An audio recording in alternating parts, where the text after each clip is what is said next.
Imagine you're playing Diablo Immortal. You've been playing for a few days, but you've reached the point where you start to progress really slowly. You got a few bucks to spend, so you decide to pay for a couple of orbs. Use those orbs to buy some platinum, and use some platinum to buy some crests. Use your crest to start an Elder Rift. After finishing the rift, you don't get any of the loot you wanted, and you end up trashing everything. That's alright though, because you can buy a few more orbs to get more platinum, to get more crests, to get more loot. Sound confusing? That's on purpose. Now imagine you're playing some Apex Legends. There's a seasonal event going on, there's some good new items in the shop for the next few weeks.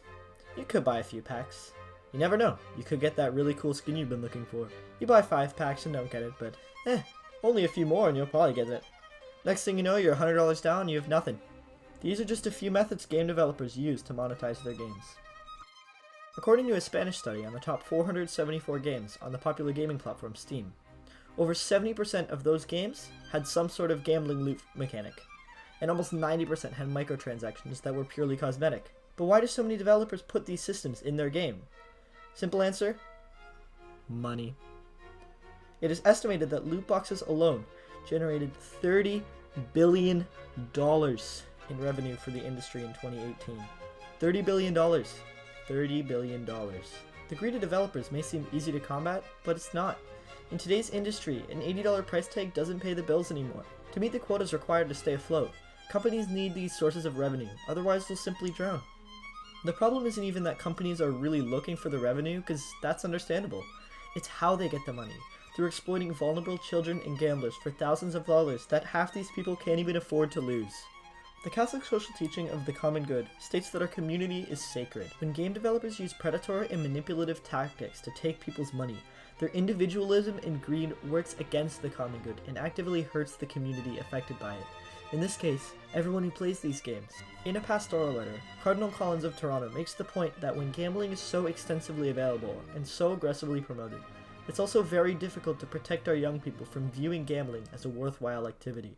While this wasn't in reference to video games, adding the context of it makes it so much more scary. That children are being aggressively pushed towards gambling and purchasing virtual items for little to no benefit, and that grows habits in people which can turn into full-fledged addictions later in life. We must stand together as a community to promote the common good, fighting back against these developers who take advantage of the vulnerable. To do this, we can spread information, letting everyone know about these predatory tactics. There is so much information on the internet about this, whether it be useful YouTube commentaries or entire communities of people willing to help. Every extra person who knows about this is one more person who won't fall for the schemes.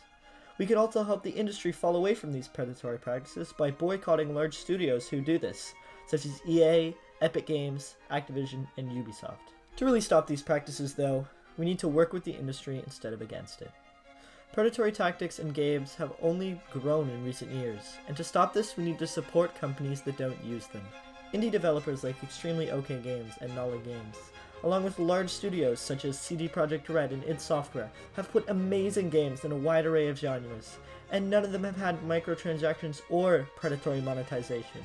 This is what we need to do to truly rid the gaming industry of its fatal flaw, greed, while still supporting the many amazing developers putting their hearts and souls into games for everyone to play and enjoy, without the worry of manipulation and lies.